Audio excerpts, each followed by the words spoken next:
Petit cadeau concocté, Georges, pour la dernière avant Noël et avant les fêtes. Exactement. Vous connaissez les émissions les Marseillais à Miami ou les Ch'tis à Mykonos, vous savez, c'est La télé-réalité, tu vois. Tu vas nous c'est expliquer. la télé-réalité.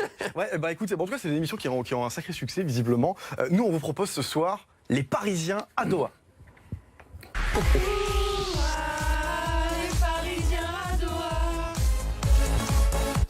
Les Parisiens. Attends, on précise générique, totalement artisanal, fait maison. Hein, Exactement. avec les voix de la rédaction. de On a Baptiste des Sport.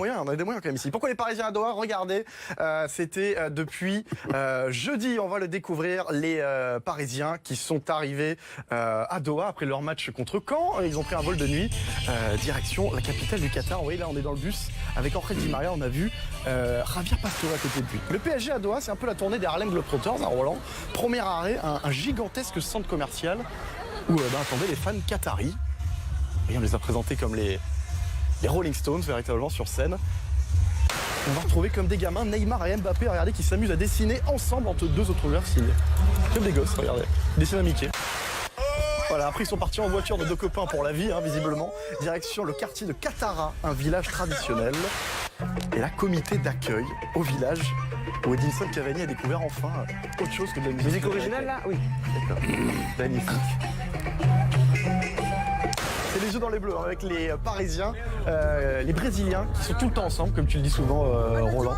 Ils sont tout le temps en train de jouer aux cartes. Ça, c'est Lucas, Neymar et notre ami Daniel Alves. On voit que Kylian Mbappé est un petit peu moins à l'aise sur un dromadaire que sur le terrain. Après, Vous allez voir, c'est un tour de magie très rapide. C'est le glacier en face de Yuri Berchich, c'est David Copperfield.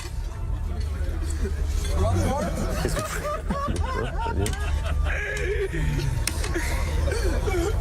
Voilà, vous avez compris, c'est un peu la victime de l'équipe. Yuri Berchich, il a passé Christopher Nkunku là-dessus. Ce matin, ça c'était ce matin, direction la baie de Doha pour Cavani, Neymar, Mbappé et Thiago Silva. Alors où vont-ils? Vous allez le voir, ils vont sur un terrain de football qu'on a installé au milieu de l'eau, au milieu de la baie de Doha. Mais qu'est-ce qu'ils vont faire, nos amis? Vous allez voir, c'est pour un shooting photo un petit peu particulier, où on voit que Edinson Cavani, lui quand il est en interview, il est complètement détendu quand il est au Qatar. Vous voyez cette position, c'est pas une position habituelle. Ouais, c'est une position lascive. Complètement à l'aise. On aurait dû faire ça, Roland, pour l'installer tout à l'heure. Et là, on a une photo qui vaut un petit peu d'argent, vous voyez, avec la MCL et Thiago Silva. Regardez, attention, drame à venir pour Neymar. Vous avez vu qu'il n'y a pas que le ballon fait partie. A priori, il avait moyen de s'en acheter une autre. Ouais, mais regarde, tu vas voir, c'est branle-bas de combat pour récupérer la chaussure de Neymar. Plonge, Neymar. Elle coûte cher cette chaussure, je pense. Regarde, on va faire un arrêt sur image pour voir bien que Mais t'as raison. la chaussure est partie en même temps que le ballon. Vous allez voir, mais tout le monde voilà, il faut aller chercher la chaussure à 222 millions d'euros quand même. Ça fait bien rire Kylian Mbappé également qui est à côté de lui. Ils l'ont pas récupéré? Si, regarde. Ah, tout le monde s'y met. dommage, j'aurais pu faire un euro. Ils ont bien récupéré Neymar, regardez comment il sèche sa chaussure. Finalement, en revenant sur le bateau avec ses amis Cavani et Mbappé. C'est un beau bateau là quand même pour nos deux amis. Pendant ce temps, Marco Verratti et Lilian Kurzawa, eux, sont partis dans le désert. Autre ambiance. Qu'est-ce qu'ils ont fait regardez, dans ce magnifique Doha bus. Ils ont eu droit à un accueil traditionnel. Lilian Kurzawa avec ses magnifiques lunettes de soleil. Et là, un cérémonial un petit peu particulier, où on les a vus tous les deux avec des épées. Voilà, c'est Toujours aussi à l'aise. voilà. Il y a 2 jours, ils étaient sur la pelouse face à Caen. Imagine un peu. Bien. Autre ambiance encore sur le Il toit. va prendre un carton. T'as raison. Dani, moi Thiago, Autre ambiance. Kevin Trapp, allemand. Très heureux ensemble au Qatar. Merci à tous.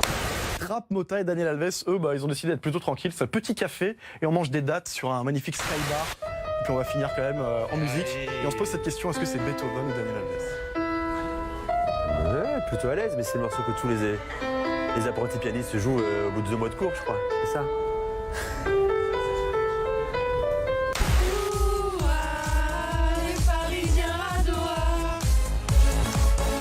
Eh ben, ils sont pas mécontents de ne pas être encore en vacances. Ils disent bien le fait de prolonger. Mais pour l'ambiance et pour l'atmosphère d'une équipe et d'un groupe, je trouve que c'était une très bonne idée. Bah, Tu ça t'en rends marche compte, en tout cas. avant, les yeux dans les bleus, c'était un journaliste qui suivait tout le temps les membres de l'équipe de France. Là maintenant, rien qu'avec leur téléphone, on arrive à suivre tout ce qu'ils font. On sert plus à rien désormais.